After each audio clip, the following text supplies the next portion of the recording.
বাংলায় মাসের পর মাস যখন চাকরি প্রার্থীরা পথে বসে রয়েছেন, প্রাথমিকের চাকরি প্রার্থীদের আন্দোলন আজকে পড়ল 500 দিনে। ঠিক সেই সময় একেবারে দুদফায় মোট 2 লক্ষ চাকরি প্রার্থীকে চাকরির বন্দোবস্ত করে দিয়েছে বিহার সরকার। 1,20,000 অস্থায়ী শিক্ষককে তারা স্থায়ী করেছে। আগামী 70 দিনে আরও 95,000 জনের স্থায়ী চাকরির প্রতিশ্রুতি ইতিমধ্যেই তেজস্বী যাদব দিয়েছেন।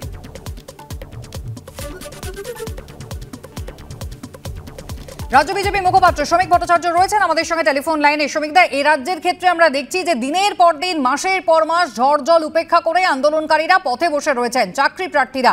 আর সেখানে পড়শি রাজ্য বিহার দুদফায় প্রায় 2 লক্ষ অস্থায়ী শিক্ষককে স্থায়ীকরণের কাজ করছে। দেখুন, বিহারের শেষ বিধানসভা নির্বাচনে আমাদের প্রজেক্টের মুখ্যমন্ত্রী ছিল জোটের নীতিশ কুমার। নীতিশ কুমারকে মুখ্যমন্ত্রী করবেন এই প্রতিশ্রুতি দিয়ে বিজেপি নির্বাচনে প্রতিদ্বন্দ্বিতা করেছিল, এবং সেখানে আমাদের একটা প্রতিশ্রুতি ছিল মানুষের কাছে যে আমরা এই অস্থায়ী শিক্ষকের বিষয়টার একটা সমাধান করব। পরবর্তীকালে নীতিশ কুমার কম সংখ্যক আসন পাওয়া পরেও বিজেপি অধিকাংশ কর্মীদের মতের বিরুদ্ধে গিয়ে নীতিশ কুমারকেই মুখ্যমন্ত্রী করা হয়, কারণ মানুষের কাছে আমরা প্রতিশ্রুতিবদ্ধ ছিলাম। আগে বিহার সরকার সেই কাজটা করেছে, পরে নীতিশ কুমার বিশ্বাসঘাতকতা করে অন্যদিকে চলে গেছেন। এখন যখন দুজনে কাছাকাছি চলে এসেছেন, মমতা বন্দ্যোপাধ্যায় এবং নীতিশ কুমার, তাহলে এটা এই সরকারের বোঝা উচিত যে ওখানে অস্থায়ী শিক্ষক স্থায়ী হচ্ছে, আর এখানে অস্থায়ী স্থায়ী হওয়া তো অনেক দূরের কথা। যারা চাকরিটা পেয়েছেন তাদের মেধাকে প্রতারিত করে তাদের চাকরিটা বিক্রি করে দেওয়া হয়েছে।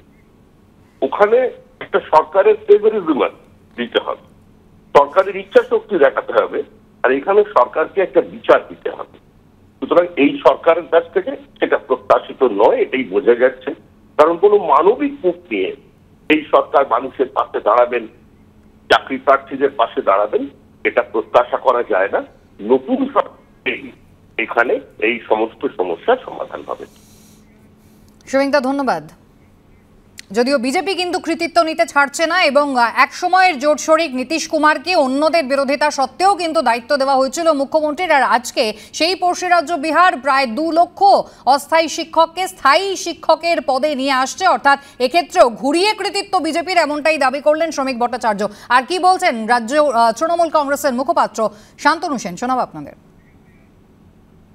দেখুন, এই বাংলাতেও সরকার চায় সমস্যার সমাধান করতে, কিন্তু বিরোধী রাজনৈতিক দলের মদতপুষ্ট হয়ে বা তাদের প্ররোচনায় যারা আন্দোলন করছেন তারা নিজেরা সহযোগিতা করছেন না, এবং এমন একটা পরিস্থিতি তৈরি হচ্ছে, কোথাও কোথাও আইনের বেড়াজাল তৈরি করে উদ্দেশ্য প্রণোদিতভাবে জলটা ঘোলা করে রাখা হচ্ছে।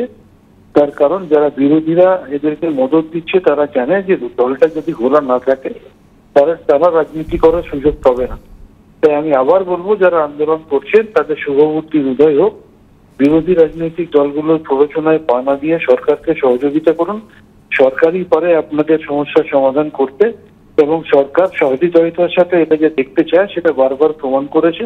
সুতরাং সরকারের পাশে আপনারা থাকুন, সরকার আপনাদের সমস্যার সমাধান করতে পারবে। শাসক দলের বক্তব্য যে আস্থা রাখুন, সরকারি ব্যবস্থা করবে নিয়োগের, কিন্তু সেই নিয়োগ কবে হবে এই প্রশ্ন ইতিমধ্যেই আন্দোলনকারীদের মুখে মুখে ছড়িয়েছে।